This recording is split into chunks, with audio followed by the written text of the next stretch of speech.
Beyond ಹೆಡ್ಲೈನ್ಸ್ನ ಮತ್ತೊಂದು ವಿಡಿಯೋಗೆ ಸ್ವಾಗತ. ಕರ್ನಾಟಕದ ರಾಜಧಾನಿ ಸಿಲಿಕಾನ್ ಸಿಟಿ ಬಗ್ಗೆ, ಇಲ್ಲಿನ ಜೀವನ ಶೈಲಿ, ಖರ್ಚು ವೆಚ್ಚಗಳ ಬಗ್ಗೆ ಆಗಾಗ ಭಾರೀ ಸುದ್ದಿಗಳು ವೈರಲ್ ಆಗ್ತಿರುತ್ತೆ. ಇದೀಗ ಹೊಸದಾಗಿ ಚರ್ಚೆ ಹುಟ್ಟುಹಾಕಿದ ವೈರಲ್ ಪೋಸ್ಟ್ ಬೆಂಗಳೂರಲ್ಲಿ ವಾಸಿಸ್ತಾ ಇರೋ ಕೆನಡಾ ಪ್ರಜೆ ಕೇಲೆಬ್ ಎಂಬಾತನದ್ದು. ಬೆಂಗಳೂರಲ್ಲಿ ಮನೆ ಸೆಕ್ಯೂರಿಟಿ ಡೆಪಾಸಿಟ್ 19 ಲಕ್ಷ ಇದ್ದು, ಈ ಬೆಲೆಯಲ್ಲಿ ನಾನು ಹೊಸ ಥಾರ್ ಕಾರನ್ನೇ ಖರೀದಿಸಬಹುದಲ್ವಾ ಅಂತ ಬರೆದ ಸಾಮಾಜಿಕ ಜಾಲತಾಣದ ಪೋಸ್ಟ್ ಭಾರೀ ವೈರಲ್ ಆಗಿದೆ. ಹೌದು, ಕೇಲೆಬ್ ಎಂಬ ವ್ಯಕ್ತಿ ಸಾಮಾಜಿಕ ಜಾಲತಾಣ ಎಕ್ಸ್ನಲ್ಲಿ ಹೀಗೊಂದು ಪೋಸ್ಟ್ ಮಾಡಿದ್ದು, ಇದಕ್ಕೆ ಭಾರೀ ಪ್ರತಿಕ್ರಿಯೆ ವ್ಯಕ್ತವಾಗ್ತಿದೆ. ಬೆಂಗಳೂರಲ್ಲಿ ಮನೆ ಬಾಡಿಗೆ, ಠೇವಣಿ, ಬಾಡಿಗೆಗಳ ಬಗ್ಗೆ ಆನ್ಲೈನ್ನಲ್ಲಿ ಚರ್ಚೆಗಳನ್ನೇ ಹುಟ್ಟುಹಾಕಿದ್ದಾರೆ.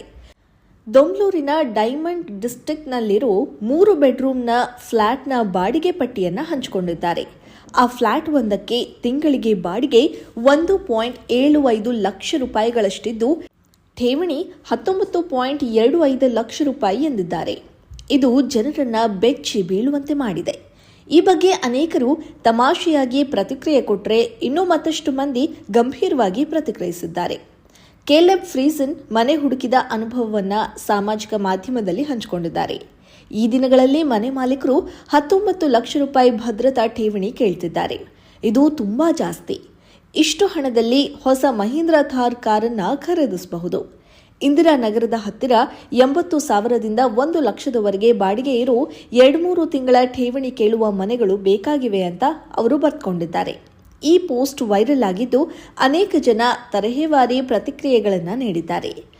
ಒಬ್ಬ ಬಳಕೆದಾರರು ತಮಾಷೆ ಮಾಡ್ತಾ ಥಾರ್ ಬೇಡ, ಅದು ವಿಶೇಷ ವ್ಯಕ್ತಿಗಳಿಗೆ ಮಾತ್ರ ಅಂತ ಹೇಳಿದ್ದಾರೆ.